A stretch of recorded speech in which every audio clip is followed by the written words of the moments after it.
Hello everyone, this is Sebastian McMahon from IA Financial Group, and I'm back with the weekly economic review for the week ending April 12, 2024. And this week we're asking the question, will the Fed even be able to cut rates in 2024?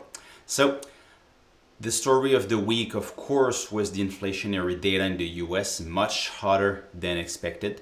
So of course this created some waves in the markets. We'll get to that in a minute, but before that, regarding the Bank of Canada, here the picture is much clearer. The economy is weakening, enough to warrant rate cuts to start this summer, and even for the first time in this cycle here, Mr. McClem was pretty clear. He referred to the possibility that rate cuts might come at the next meeting in June. Until then, we will have two inflation reports, so it's hard to commit for a rate cuts because we don't know if we'll see a flare-up of inflation in Canada as well in the next 2 months. But the door seems to be open on our end. We've been repeating often that we have circled the July 24th date on the calendar because we'll have a monetary policy report, we'll have a press conference. We think that everything will be in place to set the tone, to get the message right on rate cuts here. But now with the economic data that has been lackluster in the country for the last few months, so the beginning of 2024 is a bit tough in Canada. Of course, GDP growth is not that bad, but surprises have been pretty negative across the board. Labor market, we discussed last month, we lost some jobs during the month of March.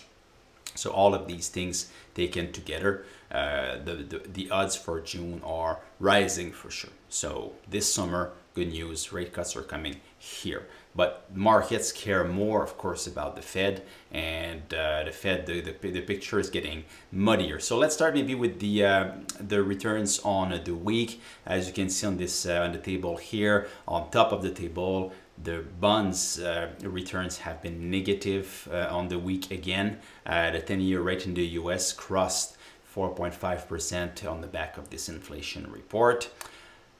Equities have been volatile on the week, but what is shining is gold right now. 15% return since the beginning of the year, 1.8% on the week, and we see that the trend remains positive. Gold is reacting positively to inflationary pressures reemerging, reacting positively to the uncertainty around central banks and interest rates. There's a good story here. Likely there's more to come for the price of gold. So digging into the charts of the week, first, inflation in the US. Here you have three measures: total, core, and what they call super core, which is services excluding shelter. As you can see, sideways at best recently, and even convincing reacceleration of super core inflation. So the bottom line is that inflationary pressures are re-emerging again in the US, and this is coming mainly from domestic factors. We're seeing that the breadth of inflation is spreading. So the US economy is hitting on all cylinders right now, and this is fueling domestic inflationary pressures. If we go a bit deeper with the next chart here, if we look at core inflation and super core inflation, and we look at the trend, so the last 3 months annualized. So this is what we're showing in this chart here. So for core and super core, the 3 months annualized rate has bottomed last summer in mid-2023, and since then it has been reaccelerating. So inflationary pressures are getting anchored, and they're getting hotter and hotter, and reaching a pace of about 8% on a 3 months annualized basis for super core. So if you're the Fed and you're data dependent, as they often claim, well, you see that, how can you start cutting this summer? I mean, it's hard to build a case for cutting this summer. When you look deep under the hood of the labor market, you might see some pockets of weakness, but overall, the labor market is still doing fine. It's hard to package that. So the markets, of course, have been readjusting their views, as you can see on the chart here.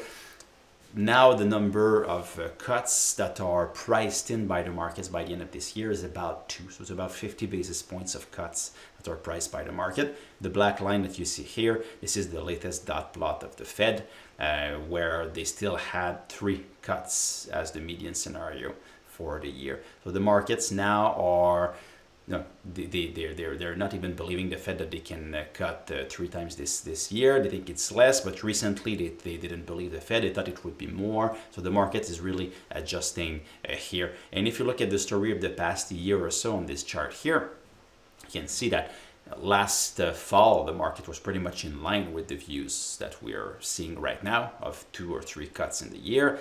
We had a few encouraging data points on inflation late last year. So January, 7 cuts were priced in, and we're very vocal saying that we didn't think it makes sense. Maybe 3 or 4 cuts was more reasonable. But now we have to work with the scenario that maybe the Fed won't even be able to cut this year. There's the election window, that usually the Fed wants to get going before or wait after. So the base case scenario that we have now is that we will see cuts after the election window. So maybe starting in November or December. So 1 cut this year, maybe 2, but late this year. If the Fed is adamant on getting going before the election window and start cutting this summer, likely markets will see that as a potential policy mistake, which could flare inflation even higher.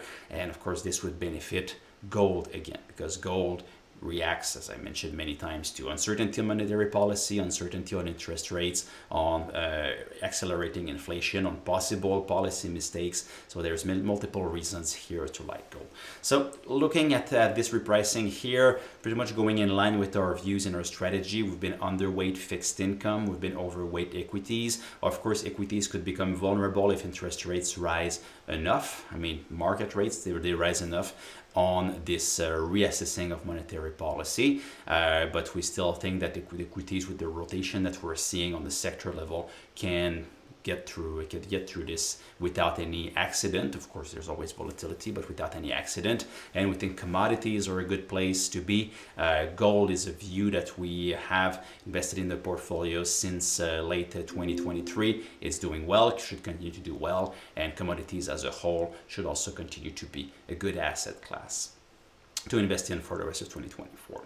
So what we'll be watching next week, well, we'll have the federal budget in Canada, April 16, so we'll be covering that for you next week. Already multiple announcements have been made on housing, investment in AI capacities and all of this, so we'll cover that next week.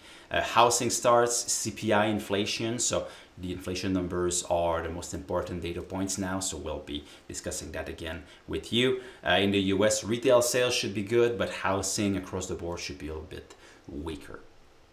So that wraps it up for the week. Always a pleasure to serve you. Hope you like the content. If so, you can share it. And of course, join us again next week.